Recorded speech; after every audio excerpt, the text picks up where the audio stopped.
토트넘에서 챔피언십 퀸즈파크 레인저스로 임대를 떠난 양민혁이 손흥민과 이강인에게 고마움을 표시해 관심을 모았습니다. 영국 TVR 풋볼은 유튜브 채널 슈퍼러브를 인용, 양민혁이 QPR로 임대를 가기 전 손흥민에게 받은 조언을 이야기했다고 전했습니다.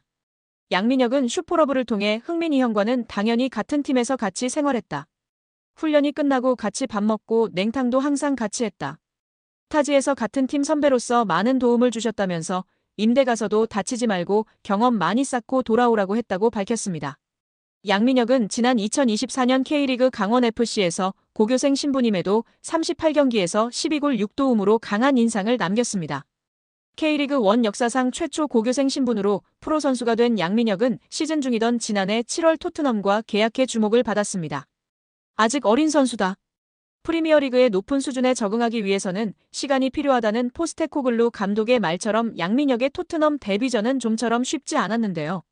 손흥민도 양민혁에게 부담을 주지 말아달라고 당부한 뒤 양민혁은 K리그 첫 시즌 12골과 도움을 많이 기록했고 밝고 두려움이 없는 선수라고 간주했습니다.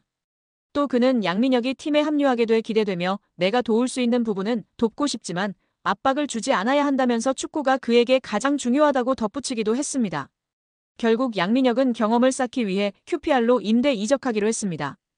요한 랑게 토트넘 테크니컬 디렉터는 제게 있어 임대 시장은 선수들의 성장에 있어 매우 중요한 단계라면서 프리미어리그 데뷔를 한 선수들의 80% 이상이 임대를 경험했다고 밝혔습니다. 양민혁은 이강인의 이름도 언급했는데요. 한국 축구대표팀에서 이강인과 인연을 맺은 양민혁은 여기 와서 강인이 형이 되게 많은 도움을 주신 것 같다. 고마움을 전하기 위해 이렇게 방송을 통해 이야기한다고 밝혔습니다. 이어 형이 새해에 먼저 연락을 주셨다. 선배가 후배에게 먼저 연락 주기가 쉽지 않다면서 강인 이 형이 왔는데 어려움은 없냐. 자신감 가지고 너 하고 싶은 대로 하면 분명. 내가 좋은 위치에 원하는 위치에 갈 수 있다 등의 조언을 많이 해줬다고 마워했습니다. 양민혁은 국가대표팀에서 잠깐 봤는데도 기억해주고 정말 잘 챙겨줘서 너무 감사하다고 덧붙여 이강인에 대한 감사도 잊지 않았습니다. 한국 축구의 레전드 중 한 명인 패스마스터 윤정환 감독이 이강인 선수에 대한 평가가 재조명되고 있습니다. 특별히 패스에 일가견이 있었던 윤정환. 한국 축구에서 패스를 논할 때 빠지지 않는 선수인 윤정환 감독이 이강인에 대해 이야기하면서 많은 팬들이 공감하며 지지했는데요.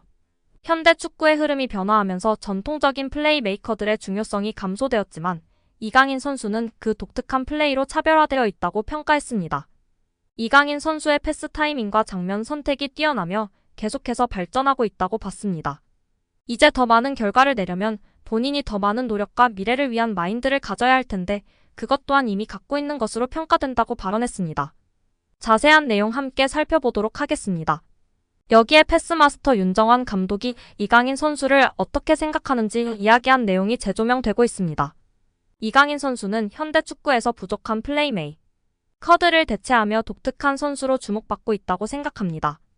대표팀 경기에서 그를 처음 봤을 때 그의 훌륭한 플레이에 감탄하며 놀랐습니다.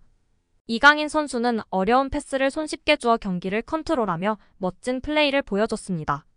패스를 통해 득점 기회를 만들고 그의 패스에는 강력한 임팩트가 있다고 생각합니다.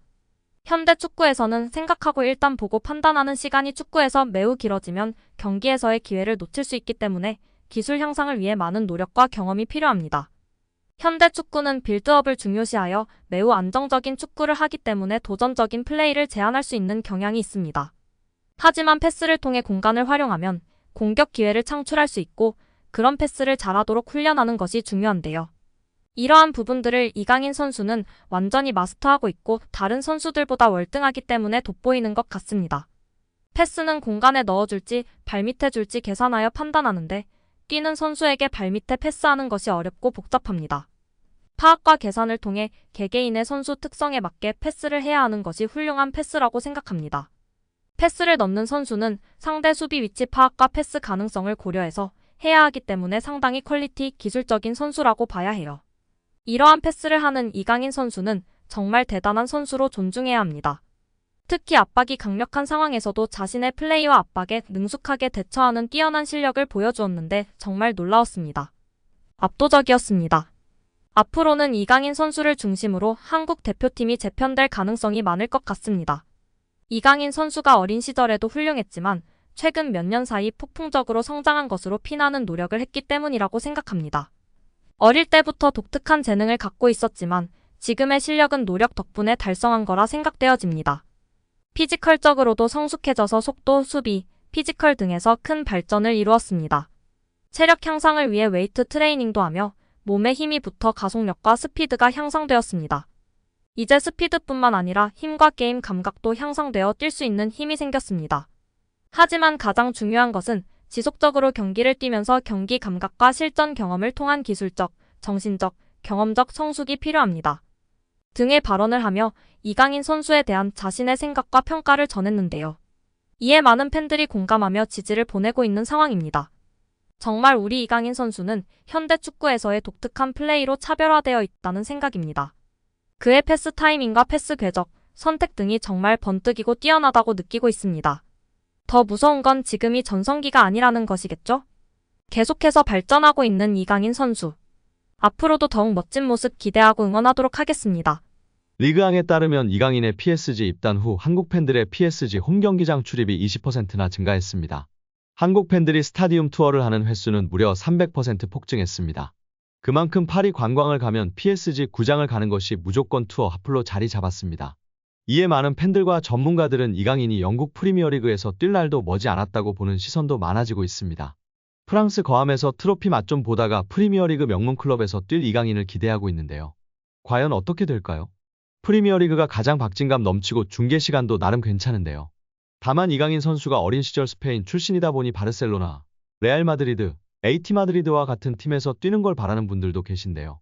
우리 구독자 여러분들의 생각은 어떠신가요? 여기에 정말 미쳐버린 이강인 선수인데요. 파리 생제르맹에서 맹활약 중인 이강인 선수를 객관적으로 평가한 지표가 축구 커뮤니티에서 화제가 되고 있습니다. 파리 생제르맹에서 뛰었던 선수들 중 한 경기에서 키패스 7회 이상 기록한 선수는 총 4명입니다. 모두가 알만한 월클인 선수들밖에 없습니다. 네이마르, 디마리아, 메시, 사라비아 선수인데요. 이 중 네이마르는 3회나 기록할 정도로 파리 생제르맹에서 키패스를 뿌리는 역할을 담당했었습니다. 그리고 이제 이강인 선수가 추가되었습니다. 심지어 이번 시즌만 두 번째입니다. 지난 2024년 시즌에서 키패스 7개를 기록했고 올 시즌 생테티엔전에서 키패스 7개를 기록하며 네이마르 선수에 이어 두 번째로 많은 한 경기 키패스 7회 기록 선수가 되었습니다. PSG가 공식 홈페이지를 통해서 루이스 엘리케 감독, 아슈라프 하키미, 비티냐, 누누 멘데스의 재계약을 발표했습니다. PSG는 우리는 엘리케 감독과 2027년까지 계약을 연장했다. 하키미, 비티냐, 멘데스는 2029년까지 재계약을 체결했다고 전했습니다. 이번 재계약으로 PSG는 대부분의 핵심 전력을 2028년 여름까지 보유할 수 있게 됐습니다. 주전급 자원 중에서 2028년 이전에 계약이 종료되는 선수는 2026년에 만료되는 잔루이지 돈나룸마와 2027년에 끝나는 파비앙 루이즈 뿐입니다. 두 선수를 제외한 주전급 자원들은 모두 2028년 혹은 2029년까지 PSG 선수로 뜁니다. 이강인은 2028년까지 계약된 선수 중 하나입니다. PSG와 재계약을 체결한 세 선수의 중요성은 말로 다 설명이 불가능할 정도인데요. 풀백의 중요성이 날이 갈수록 중요해지는 현대 축구에서 하키미와 멘데스를 잡은 건 매우 크다는 평가입니다. 하키미는 지난 시즌부터 유럽 최고의 풀백으로 인정받고 있으며 멘데스는 부상을 털고 돌아와 PSG의 왼쪽을 탄탄하게 지켜주고 있습니다. 핵심 미드필더인 비티냐도 마찬가지인데요. 현재 비티냐만큼 중원에서 사령관 역할을 해줄 수 있는 선수는 전 세계에 많지 않다는 평가입니다. 엘리케 감독의 전술 구현에서 매우 중요한 풀백과 수비형 미드필더를 잡았기 때문에 PSG는 후방부터 전방으로 이어지는 코어라인이 앞으로 3년 동안은 탄탄하게 지켜질 것으로 예상됩니다. PSG가 가지고 있는 목표는 딱 하나뿐입니다. 이미 프랑스에서는 적수가 없는 PSG이기에 유럽 최정상으로 인정받을 수 있는 유럽축구연맹 챔피언스리그 트로피를 원하고 있습니다. 킬리안 은바페가 레알 마드리드로 떠나면서 슈퍼스타는 잃었지만 PSG는 이제 조직력을 앞세워 UCL 트로피를 노리겠다는 계획입니다. 슈퍼스타 위주의 영입에서 벗어나 팀에 융화되고 조직력을 올려줄 수 있는 어리고 유망한 자원을 집중적으로 영입하는 중입니다. 이강인도 이러한 방향성에서 영입된 선수 중 하나입니다. 핵심 자원들을 모두 붙잡았기 때문에 당분간 PSG는 전력 유출에 대해서 크게 걱정할 거리가 사라졌습니다.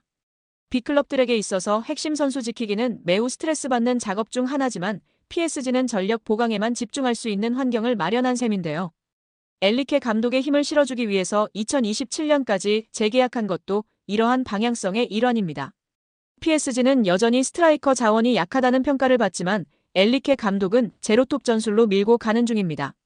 최근에 우스망 덴벨레가 새로운 역할에서 기량이 터지면서 PSG의 걱정을 덜어주고 있습니다. 이강인과 함께 UCL 트로피를 노리려는 PSG의 계획이 차근차근 진행 중입니다.